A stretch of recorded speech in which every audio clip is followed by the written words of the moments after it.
नमस्कार, आप देख रहे हैं बहस बिहार की और आपके साथ मैं हूं विवेक। महिला आरक्षण पर किंतु परंतु क्यों, सवाल इस बात को लेकर कि समर्थन सभी कह रहे हैं, लेकिन उसमें बहुत कुछ अभी भी उम्मीद जताए हुए हैं कि नहीं, इसमें आरक्षण के अंदर आरक्षण होना चाहिए, या फिर यह कहा जा रहा है कि इसमें भागीदारी कैसे होगी यह सुनिश्चित करना चाहिए। फिर जनगणना की बात हो रही है, वो क्यों डायरेक्ट दे दीजिए, परिसीमन क्यों डायरेक्ट 33% दे दीजिए, ऐसी बातें हो रही हैं। लेकिन उससे पहले हम आपको एक छोटी सी रिपोर्ट दिखा रहे हैं और इस रिपोर्ट के जरिए आपको थोड़ा पता लग पाएगा कि हो क्या रहा है, और इस रिपोर्ट के बाद सीधे चर्चा पर आएंगे।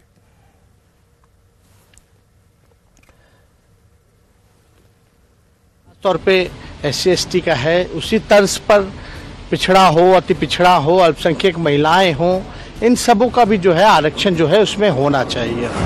चाहते हैं कि यह बिल पास हो, SC/ST के साथ OBC महिलाओं को भी अधिकार मिले। हम तो सपोर्ट किए, लेकिन हम चाहते ये है कि बहुत तेजी से इसका तो चूंकि कराएंगे सर तभी न शुरू होगा। आजकल पूरे देश में बस एक ही चर्चा है, महिला आरक्षण। संख्या के बहुमत द्वारा सभा के उपस्थित और मतदान देने वाले सदस्यों के कम से कम 2/3 बहुमत द्वारा पारित हुआ। हो भी क्यों ना, आजादी के 76 साल बाद वो हुआ जिसकी मांग दशकों से होती आ रही है। हैरानी तो यह है कि हर बात पर सरकार का विरोध करने वाले भी महिला आरक्षण के मुद्दे पर समर्थन कर रहे हैं, लेकिन किंतु परंतु के साथ कांग्रेस से लेकर सपा तक, आरजेडी से लेकर जेडीयू तक सबके सब महिला आरक्षण के हिमायती दिख रहे हैं। लेकिन कोई सरकार की मंशा पर सवाल खड़े कर रहा है। ये तो पूरी तरीके से छलने का काम कर रहा है, इसलिए हम बोल रहे हैं इस बात को कि OBC वर्ग जो है लड़ाकू वर्ग है। अगर इनके 60% हक को ये छीनेंगे तो ईंट से ईंट OBC बजा देंगे। तो कोई बिल की टाइमिंग पर प्रश्न उठा रहा है।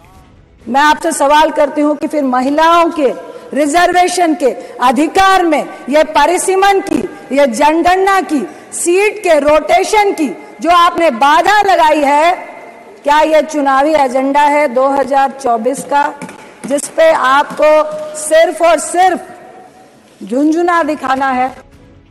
कांग्रेस हो, जेडीयू हो या आरजेडी, सब महिला आरक्षण के हिमायती दिखाने की कोशिश में हैं।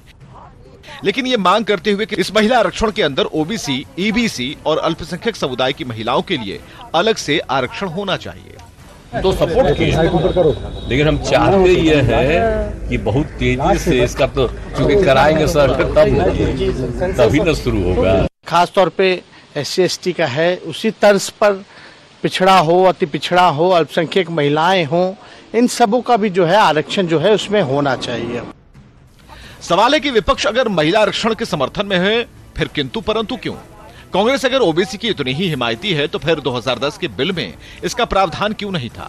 अगर आरजेडी को पिछड़ा और अत्यंत पिछड़ा वर्ग की महिलाओं की इतनी परवाह थी तो 2010 में कांग्रेस को राजी करा लेना चाहिए था।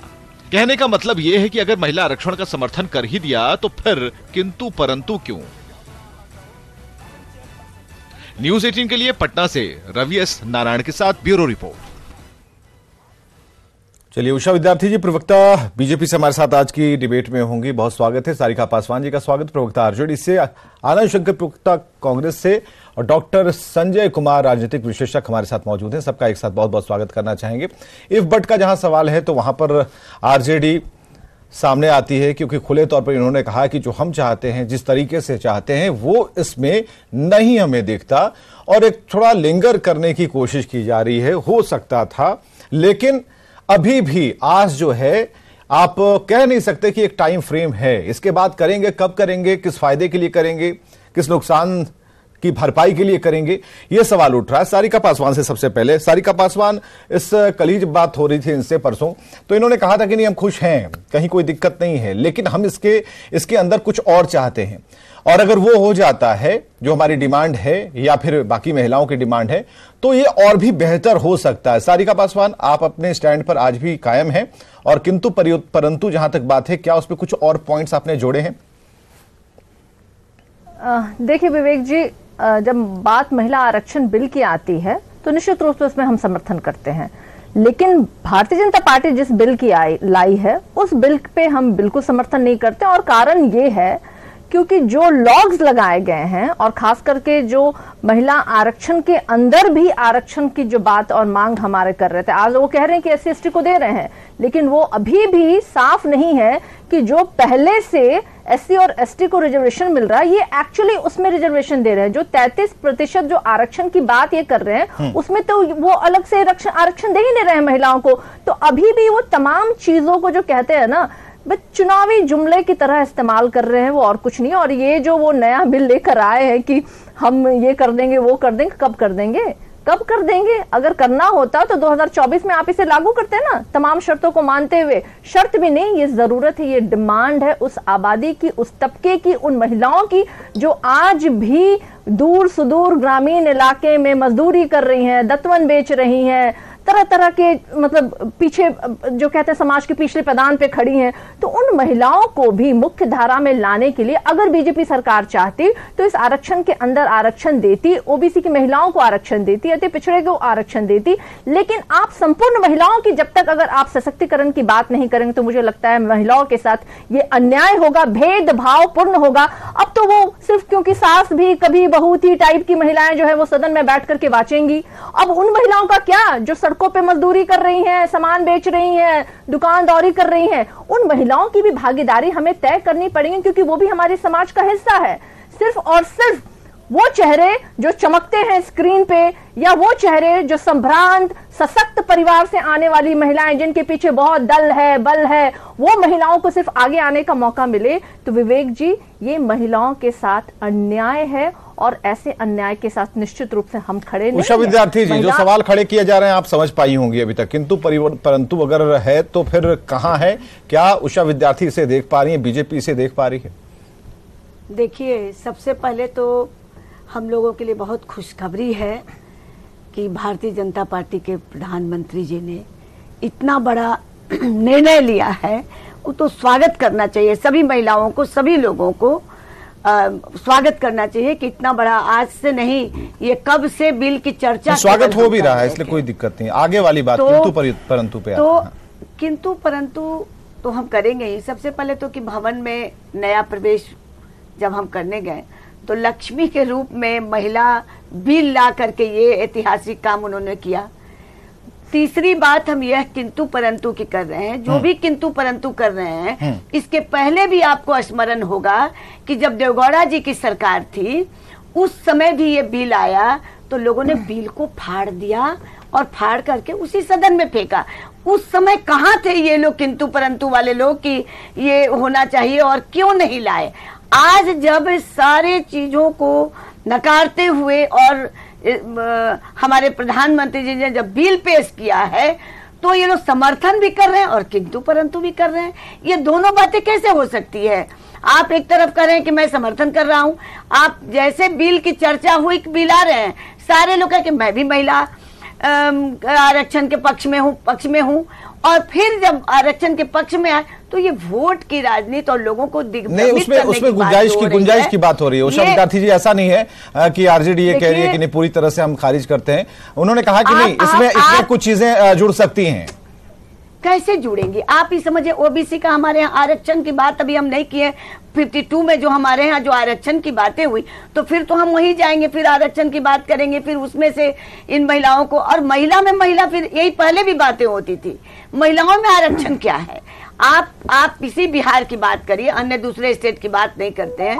जब हम टिकट देते हैं तो टिकट देते समय उसकी जो जातीय समीकरण देखकर अभी भी पुरुषों को या महिलाओं को जो बिना आरक्षण के देते हैं तो क्या हम ऐसे ही किसी को दे देते हैं? हम वहां जातीय समीकरण देखकर और वहां पर हम टिकट देते हैं। तो क्या महिलाओं का जब आरक्षण हो जाएगा, 33% बहनें हमारी आ जाएंगी, तो क्या वहां पर हम उनको देखेंगे नहीं कि किस समाज की महिला है और कैसे यहाँ पर हमारी? नहीं, तो उनका सवाल तो ये है कि दत्तवन जो बेच रही थी महिला, उनका कब सिलेक्शन होगा? नहीं, दत्तवन भी बेच रही थी, उनका भी तो देखा जाएगा ना कि कहाँ से वो जीत नहीं, सकती तो है, उनके क्या प्रतिनिधित्व के लिए कोई एसी में बैठने वाली महिला क्यों नहीं, उन्हीं को बिठाइए, वो तो जान रही है कि उनका दुख दर्द क्या है। एसी में जो बोल रही हैं, एसी में वैसे ही मुलायम सिंह बोलते थे, बाल कटी महिला आ जाएगी, तो ये फैशन वाली महिला आ जाएगी, तो कौन महिला को चाहते हैं? आप लोग एक तरफ लोहिया जी की बात करते हैं, लोहिया जी उस समय कहते थे कि महिला आरक्षण होना चाहिए, महिलाओं को आना चाहिए, और आज फिर वही बात कहते हैं दत्तवन। ठीक है, मैडम कह रही थी पहले तो आरक्षण, मैडम कह रही थी पहले आरक्षण, हम सीट बांटते हैं तो हम सारी चीजों का ध्यान रखते हैं, तो आप 33% आरक्षण की मांग भी फिर जरूरत नहीं थी। नहीं, आप पहले ही 33% महिलाओं को वहां पे दे दिए होते, लेकिन जरूरत नहीं, मैडम मैं आपकी बातों को क्लियरफाई कर रही हूँ, कह रही थी कि जरूरत नहीं थी, ऐसे ही हम दे देते। अगर इतना ही बड़ा दिल बीजेपी का होता तो हर जगह वो 33% आरक्षण महिलाओं को देता, और आरक्षण के अनुसूचित जाति, जनजाति, ओबीसी और अन्य तबके का भी वो ख्याल रखता, क्योंकि महिलाएं तो हर जाति में है और इस बात से कोई इनकार नहीं कर सकता है। एक वो औरत जो दत्तवन बेचती है और एक वो औरत जो मर्सिडीज में घूम रही है, BMW में घूम रही है, क्या उसकी कभी भी बराबरी वो दत्तवन बेचने वाली औरत नहीं कर सकती है? उसे जरूरत है आरक्षण की, उसे जरूरत है सपोर्ट की, उसे जरूरत है पीछे हेल्पिंग हैंड्स की, और ऐसी महिलाओं के लिए आरक्षण के अंदर आरक्षण की मांग जरूरत नहीं। ये वाकई ठीक है, हम जरा बढ़ते हैं आगे, हम इसका जवाब लेंगे। आनंद शंकर प्रवक्ता कांग्रेस से। आनंद शंकर जी, कुछ राहुल गांधी की जो मांग है आप स्क्रीन पर देख पा रहे होंगे, सभी दलों ने जिन जिन लोगों ने मांग की है या फिर इसमें गुंजाइश कहीं भी उन्हें नजर आती है तो उन्होंने एक अपील के तहत ही ये बातें कही कि ये हो सकता था, लेकिन तेजस्वी यादव ने स्पष्ट तौर पर कहा कि अगर ऐसा नहीं हुआ तो ईंट से ईंट बजा देंगे। हमें जरा बताइए क्या चल रहा है और किंतु परंतु क्यों हो रहा है? देखिए, ये जो बिल है इसका समर्थन सभी पार्टियों ने किया है, इसमें कहीं कोई इनकार नहीं है, लेकिन विपक्ष का जो काम है आपको आईना दिखाने का, वो आईना दिखाने का काम विपक्ष ने आपको किया। कहीं न कहीं आपने ओबीसीज को छोड़ के आप चले हैं, तो उसको आईना दिखाना कोई बुरी बात नहीं है, सरकार को इसको पॉजिटिवली लेना चाहिए। और ये जो पीठ थपथपाने वाली बात है और ये जो काम बोलता है, मैं समझता हूं कि ऐसा ही प्रश्न बीजेपी के लोगों से भी होना चाहिए था। जब आप पूछिए, आप आजाद। जब आधार की बात हो रही थी तो उस समय आधार बुरा लग रहा था, जब कंप्यूटर क्रांति की बात हो रही थी तो अटल जी बैल से चले आए, बैलगाड़ी से चले आए थे, जब जीएसटी लागू करने की बात हो रही थी तो विरोध कर रहे थे ये लोग, और फिर वही सब यूटर्न ले लिया इन्होंने। ये तो काम बोलता है, इनका 15 लाख देने का वादा किया था, इनका काम नहीं बोलता, इनका काम झूठा काम बोलता है। ये बेहतर कल की बात करते हैं, बेहतर कल जो कल कभी आने वाला नहीं है। सेंसस आप कराएंगे नहीं, ये लागू करेंगे 29 में और आप 24 में रहेंगे ही नहीं सत्ता में। ये कौन सा ख्वाब लोगों को दिखा रहे हैं आप? इस ख्वाब से भी लोगों को दिक्कत है। आप लागू करते ना 23 में, आज आपने 19 को 20 को आपने किया है, आप उसी समय से लागू करते। कौन सी इसमें दिक्कत आ रही थी आपको, कौन सी बाधा आ रही थी जो आपने 29 में लागू करने की बात कर दी? सेंसस आपका हो जाना चाहिए था पहले ही, तो सेंसस क्यों नहीं करवाया आपने? इस पर तो आपका विपक्ष आपको घेरेगा ही। अच्छा, 10 और क्यों नहीं घेरेगा आपको? विपक्ष का काम क्या है? आपके हाँ में हाँ मिला ना। विपक्ष तो आपको आईना दिखाएगा, 10 साल और आईना से सरकार थी, विपक्ष तो 10 साल से सरकार थी, क्यों नहीं इसकी चिंता की है? 10 साल आपकी सरकार थी तो क्यों नहीं इसकी चर्चा की है? क्यों नहीं इस पर चर्चा की है? ऐसी कभी नहीं चर्चा हुई कि महिला आरक्षण बिल की। विद्यार्थी जी, लंबी फहरिस्त है जहां आप लोगों ने यूटर्न मार लिया। जीएसटी का विरोध करते थे, जीएसटी लागू किया, आधार कार्ड विरोध करते थे, सरकारी खजाने में लूट की बात करते थे, वापस लिया। नोटबंदी का विरोध करते थे, नोटबंदी फिर आपने लागू कर दिया। हम लोग कर रहे हैं, आप लोगों ने आम जनता को छलने का केवल काम किया है। जिस महिला की आप बात कर रहे हैं, महिला रिजर्वेशन की बात कर रहे हैं, महिलाओं को उज्ज्वला योजना के अंतर्गत सिलेंडर दिया, 1200 का सिलेंडर खरीदना पड़ रहा है लोगों को। आप महिला के कब से हितैषी होने लगे?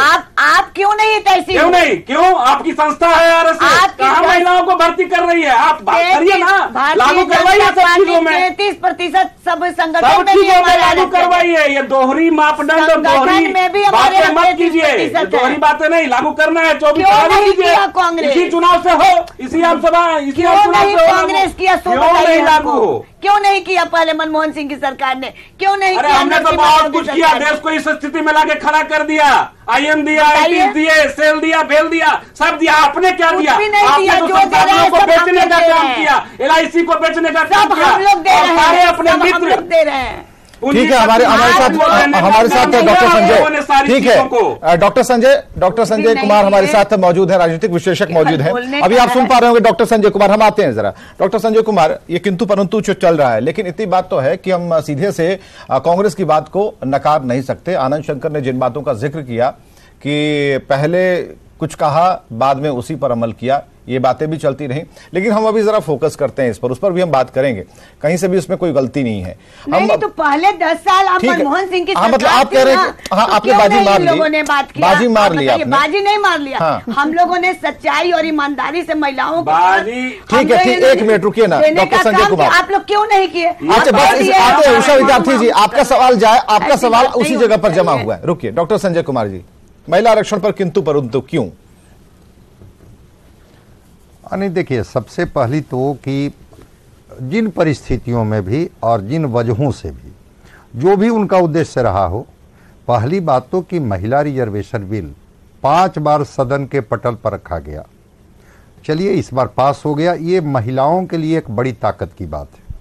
141 देश हैं विश्व में, भारत का 141वां स्थान, 141वां स्थान है भारत का 195 देश में, और रवांडा से भी आप पीछे हैं महिला सशक्तिकरण में। बात जितनी कर लीजिए महिला सशक्तिकरण और महिला एम्पावरमेंट की, लेकिन अगर ये बिल आया, ये बिल पास हुआ, तो नारी शक्ति का, महिला शक्ति का एक बहुत बड़ी उपलब्धि मैं इसको मानूंगा, ऐतिहासिक पार्ट में मानूंगा।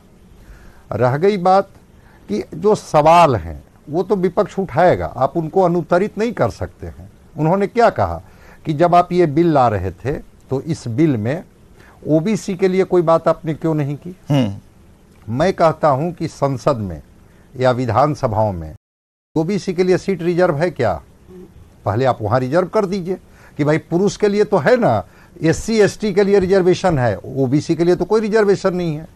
तो कानून आपको बनाना है, संसद आपका है, पहले एक पार्ट तो खत्म हो जाने दीजिए। ठीक है, उनका सवाल लाजमी है कि अगली सरकार चाहे जिनकी भी बने, अगर उसमें ओबीसी का प्रोविजन उनको डालना होगा तो बजाते संविधान में संशोधन करना होगा। इस बिल में आप कुछ नहीं कर सकते हैं। एक बार बिल जब प्रेसिडेंट के सिग्नेचर से एक्ट बन जाएगा तो एज यूजुअल रहेगा, फिर आप संशोधन करके ही ओबीसी का प्रोविजन ला सकते हैं।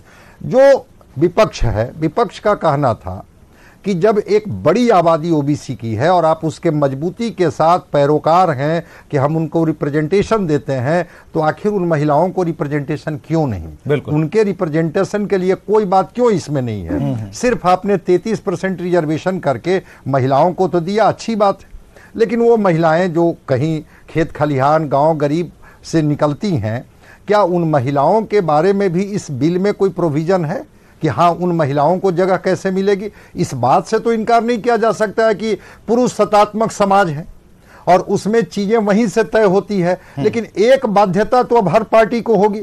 टाइम फ्रेम जो हो उस पर कभी हम लोग बात कर लेंगे कि 2026 का कैप क्यों रहा, बिल्कुल क्यों 2026 तक परिसीमन में ये कोई परिवर्तन नहीं कर सकते हैं, उसके बाद ही चाहे वो सेंसस की बात करें चाहे डिलिमिटेशन की बात करें। लेकिन 33% अब तो बाध्यता हो गई हर पार्टी को ना कि उसको रिप्रेजेंटेशन देना है, इसलिए पहली बार महिलाओं को तो टिकट मिलेगा। और 33% अगर महिलाएं सदन में आने लगेंगी, ठीक है, वो कि कौन लाभ ले लेंगी, कौन बाजी मार लेंगी, कौन पिछड़ जाएंगी, लेकिन 33% जिस दिन महिलाएं रिप्रेजेंट करने लगेंगी लोकसभा में और विधानसभा में, उस दिन उसकी तस्वीर कुछ और होगी, मुद्दे कुछ और होंगे और परिवर्तन होगा। और इसका बजाते उदाहरण रहा है कि जिन क्षेत्रों को भी महिलाएं रिप्रेजेंट की हैं, पुरुषों की बदौलत या पुरुषों के बनिस्पत वो बेहतर परफॉर्म करके दिखाई हैं। तो एक ऐतिहासिक पक्ष और ऐतिहासिक मतलब डॉक्टर संजय आप कहना चाह रहे हैं कि जो सारिका पासवान है उनका भी नंबर जल्दी ही आ जाएगा? निश्चित रूप से आ जाएगा भाई। सारिका पासवान जी, बिहार बधाई हो। विधानसभा में भी 33% जैसे कि जब महिला का ये होगा तो इनकी चलिए, पार्टी उस को तो संख्या में आप भी देना सारिका टिकट देना पासवान, बाध्यता है। आप जो बताने की कोशिश की जा रही थी, बिल्कुल डॉक्टर संजय, अच्छा रहा कि सबको सुनने के बाद आपको आज हमने मौका दिया। सारिका पासवान, यहाँ तो बात बिल्कुल यहाँ पर फिट है। चलिए, खुशी का तो मौका है ना, कहा 33% वाली बात आगे तो बढ़ रही है। पहले क्या हुआ, उन चीजों पर व्यर्थ विमर्श करने से ज्यादा ये है, कर लेंगे बात, और वो बाद में भी चीजें हो सकती हैं। ऐसा नहीं है कि उसमें बदलाव संशोधन की गुंजाइश नहीं है, हो सकता है। लेकिन जो संख्या जो सदन में दिखा, जो तस्वीर आएगी, वो आपको भी कहीं ना कहीं बढ़िया एहसास कराएगी, ऐसा नहीं लगता? काश कि इस सगुफे पे मैं भी खुश हो पाती विवेक जी, पर खुशी नहीं, चिंता हो रही है मुझे। नहीं दीदी, आपको टिकट मिल जाएगी, उस दिन पूछेंगे आपसे। खुश होने के लिए हाँ। मैं कह रही हूँ सारिका पासवान जी को खुश होइए और अगर मुझे 2024 में या 2025 में मुझे टिकट मिलता है तो महिला आरक्षण बिल की वजह से नहीं मिलेगा, क्योंकि वो तो कब मिलेगा, वो भी अभी संशय में ही है। मिलेगा तो ना, अरे कब मिलेगा? जब ये कहावत सेंसस कि हो पेड़ पे जाएंगे। कटहल है और होंठ में आप तेल लगा के बैठे हैं। कटहल है तो बीजेपी क्या करवा रही है, लोगों के होठों पे तेल जाती कह रही है कि शुरुआत हो चुकी है। ठीक है, शुरुआत हो चुकी है, अभी पॉजिटिव कह सकते हैं, सकारात्मक भावनाओं से बिल्कुल ओतप्रोत रहिए, भरे रहिए, कुछ न कुछ बेहतर ही होगा। बहुत बहुत शुक्रिया बातचीत करने के लिए, अच्छी चर्चा करने के लिए, और डिबेट में फिलहाल के लिए बस इतना ही। आप सभी का बहुत बहुत शुक्रिया।